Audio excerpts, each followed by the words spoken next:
Did you know one of the coolest indoor scavenger hunts to do is a museum scavenger hunt? Guys, it's one of the greatest things to do as far as in the winter months because you probably run out of ideas because it's so cold outside, depending on where you're living. But it's also a great educational piece by gamifying a museum by utilizing the concept of a scavenger hunt. So what I'm going to do in this video is show you the do's and don'ts on creating such a game. Guys, my name is Chris. I am the head game coordinator of Cash Hunt, and I've been doing these games for the past 25 years, and I'm going to show you how easy it is to create your own. First and foremost, you got to figure out what the museum is that you're going to kind of construct it as your game board.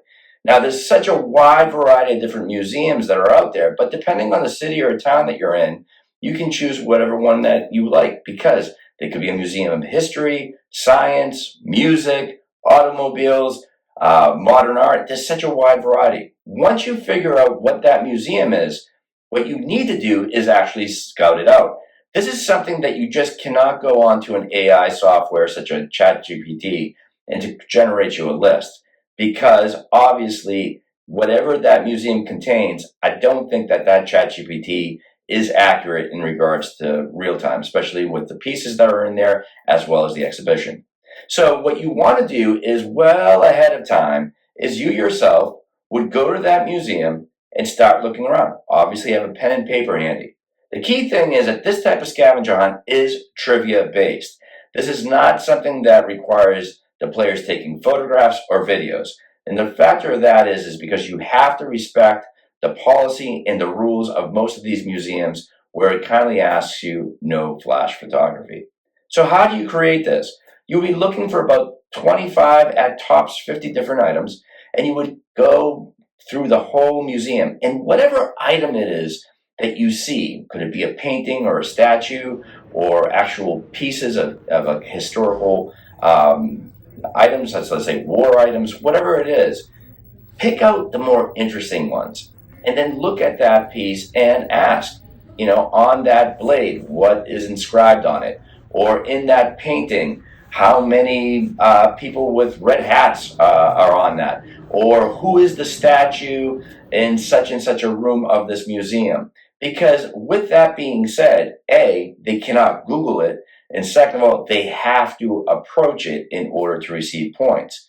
Now, once you've gathered that list, what you have made, quite frankly, is not only a scavenger hunt list, but a list of the most interesting items that I think you would find intriguing towards your players. And by that, when they play it that day, not only are they playing a game to compete, but they're also being educated subconsciously.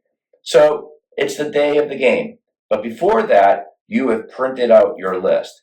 Depending on how big your group is, the key thing is you don't want the group to be as small as 2 players per team, or if it's a big group like a field trip, you can do like 5 players per team or what have you. But the key thing is with a field trip, make sure you have enough chaperones. Every group, as far as a field trip, should have a chaperone attached to that team. Now, the key thing is, how long do you do this game for?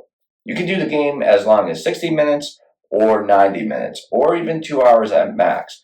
However you think you can, as far as depending on the list that you created, would kind of compare to the amount of time that you want to issue. But 60 to 90 minutes is always a good amount of time in regards to the museum and really, quite frankly, how big the museum is.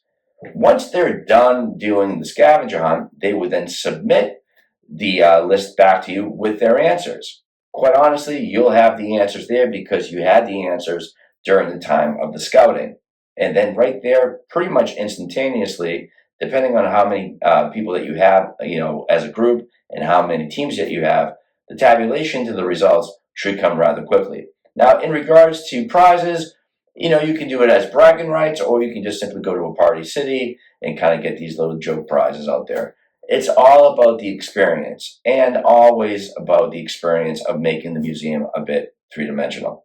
Guys, thank you so much for listening. Hopefully that helps. Have fun creating it because doing a scavenger hunt is always fun, but always throwing the educational item in that scavenger hunt even makes it even more interesting.